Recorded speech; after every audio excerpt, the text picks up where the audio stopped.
কালকে আমার হাত পুড়ে যাওয়ার ঘটনার পর থেকে তোমরা আমাকে সবাই জিজ্ঞাসা করেছো এখন আমি কেমন আছি, আমার হাতটা ঠিক আছে কিনা, আমার হাতটা কতটা পুড়েছে, ঠোসকা পড়ে গিয়েছে কিনা। জানো তো হাতের ওপর কিন্তু পুরো ফ্যানটা পড়ে গিয়েছিল, কিন্তু ঠাকুরের আশীর্বাদে কিন্তু পুরো ফ্যানটা পড়ে যাওয়ার পরও কিন্তু আমার হাতটা পুরোপুরিভাবে পড়েনি, মানে ঠোসকাও পড়েনি। শুধু 3টে আঙ্গুলে দেখো একটু একটু করে ঠোসকা পড়েছে।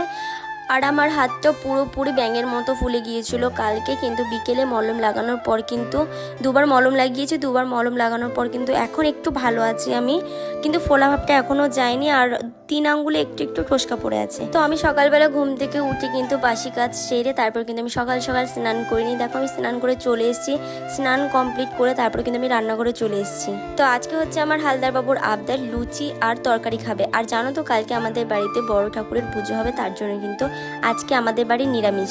তার জন্য কিন্তু আমি সকালবেলা এখন নিরামিষ তরকারি বানাচ্ছি আর হচ্ছে লুচি বানাচ্ছি। তো দেখো এখানে কিন্তু আমি আলুগুলাকে ধুয়ে নিয়েছি, তারপর কিন্তু গ্যাসের ওপর কড়াইটা চাপিয়ে কড়াইটা একটু গরম করে একটু তেল দিয়ে দিয়েছি। তারপর কিন্তু যে আলুগুলো ছিল ওগুলো দিয়ে দিয়েছি, তারপর একটু লবণ দিয়ে ঢাকা দিয়ে দিয়েছিলাম একটু সেদ্ধ হওয়ার জন্য, সেদ্ধ হয়ে গিয়েছে।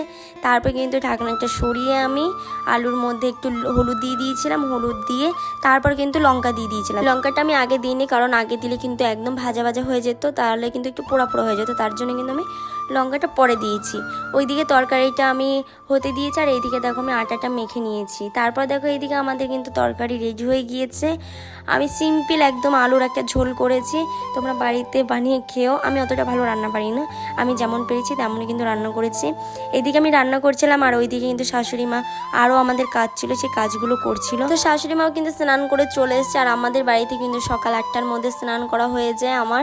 আমি সকালবেলা কাজ শেষ করেই স্নান করিনি, ঠিক আছে। তারপর দেখো এইদিকে মা কিন্তু লুচিটা বেলে দিচ্ছিল, আর আমি কিন্তু লুচিটা ভাজছিলাম। দুজন মিলে কাজটা করতে কিন্তু বেশ ভালোই লাগে। মা একদিকে বেলে দিচ্ছিল আর আমি একদিকে ভাজছিলাম। আর লুচিগুলো কত সুন্দর ফুলকো ফুলকোভাবে ফুলছে দেখেছো, দেখে কিন্তু মনটা অনেক শান্তি লাগছে।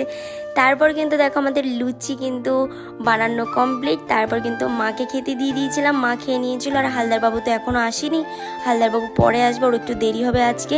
তার জন্য কিন্তু আমি আর আমার মা এখন খেতে বসে পড়েছি। তো আমি এখন লুচি খাই। তো চলো টাটা।